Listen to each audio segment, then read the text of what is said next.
Hello বন্ধুরা, আজকে তোমাদের মাঝে নিয়ে আসছি মুক্তিযুদ্ধের একটা দৃশ্য। এইটা দ্বিতীয়তম দৃশ্য।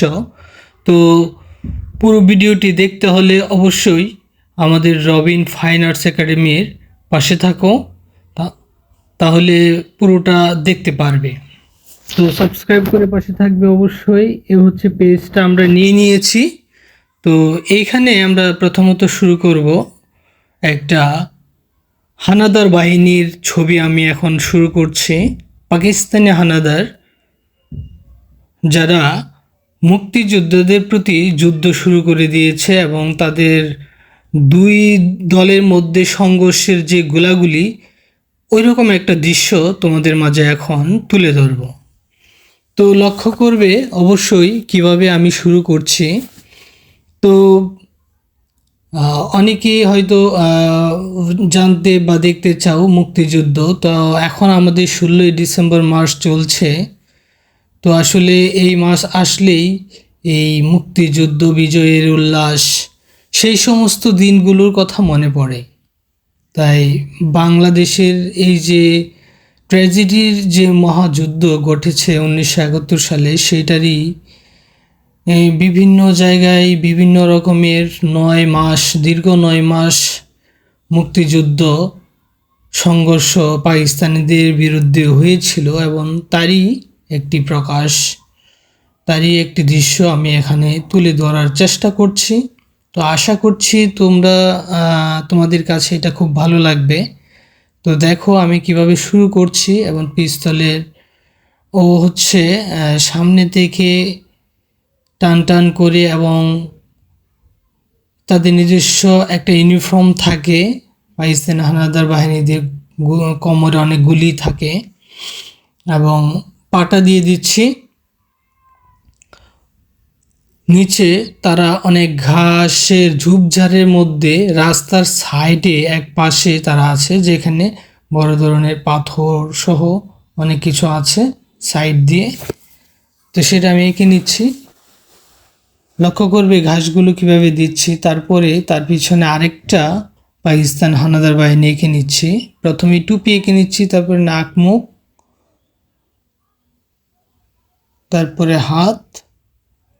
আমি দুঃখিত, এখানে মনে হয় ভিডিওটা কেটে গেছে, তাই মুখটা পুরোটা দেখানো গেল না, হয়তো ক্যামেরায় উঠাতে ভুল হয়ে গেছে। তো তোমরা, আশা করছি এটা দ্বিতীয়তম, এরপরে আরেকটা ফিগার আঁকা হবে, সেটাকে অবশ্যই তোমরা লক্ষ্য করবে। তো লক্ষ্য করো পিস্তলগুলো, এবং ওদের পিস্তলকে কাঁধে ঝুলানোর যে দড়ির মতো ফিতা থাকে, সেটাও আমি এঁকে নিচ্ছি। তো সে হচ্ছে শুয়ে আছে, অনেকটা শুয়ে, ঘাসে শুয়ে সে হচ্ছে গুলি করছে।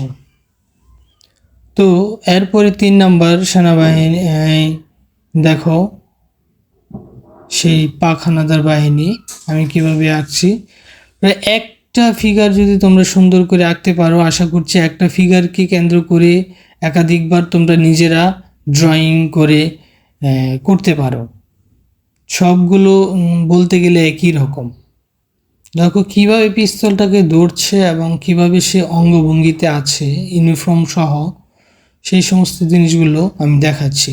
তো খুবই আসলে ভিডিওটা অনেক বড় হবে বলে কুইক দেখাচ্ছি ড্রয়িংগুলো, তোমরা নিজেরা একটু দেখে নিলে আশা করছি পারবে। তো এই ভিডিওটি অনেকটা বড়, সেটাকে আমি অনেক ছোট করে তোমাদের মাঝে করছি। এবং তারা একটা গাছের আড়ালে আছে বলে এইখানে তাদের সামনে বড় একটা গাছ আমরা এঁকে নিচ্ছি।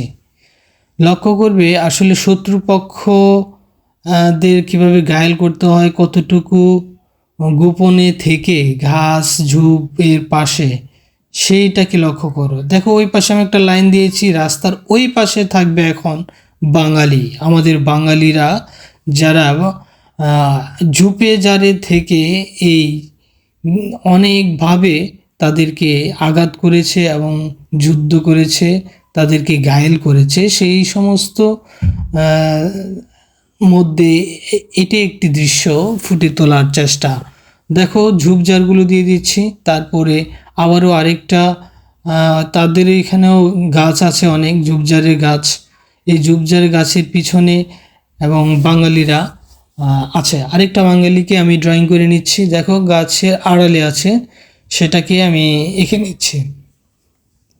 তো পুরো এই ভিডিওটির অনেক বড় হয়ে যাবে বলে আমি রংটা দেখাতে পারছি না বলে দুঃখিত। তো তোমরা তোমাদের ইচ্ছে মতো রং করে নেবে। তবে আমি আশা করছি পার্ট 2-তে আমি এটার পুরো ভিডিওর রংটা দেখাবো, কিভাবে আসলে এটাকে রং করলে একটা মুক্তিযুদ্ধের দৃশ্যটা ফুটে ওঠে। তো আশা করছি তোমরা পরবর্তী ভিডিওটি অবশ্যই দেখবে। আশা করছি আগামীকাল যদি না দিতে পারি, পরের দিন অবশ্যই এটা কালার সহ আমি আমাদের রবিন ফাইন আর্টস ভিডিওতে দিয়ে দেব। দেখো একটা বাঙালিকে ওরা অলরেডি মেরে ফেলেছে এবং সে মাটিতে লুটিয়ে পড়ে আছে এবং কি মুমূর্ষ অবস্থায়, এবং তার হাতের কাছেই একটা তার যে পিস্তল সেটা পড়ে আছে। তো এত মানে মর্মান্তিক ঘটনাগুলো আসলে বাংলাদেশের তখনকার সময়ে ঘটেছিল বলেই এই সমস্ত দৃশ্যগুলো আমাদেরকে এখনও খুব ভাবায় এবং তাদেরকে সেই শহীদের প্রতি অনেক শ্রদ্ধা নিবেদন জানাই। দেখো পুরো ভিডিওটি শেষের দিকে এবং কেমন লাগলো অবশ্যই জানাবে। আশা করছি পরবর্তী ভিডিওটি তোমরা দেখবে এবং পাশে থাকবে রবিন ফাইন আর্টস একাডেমি। এই হচ্ছে মোটামুটি শেষ।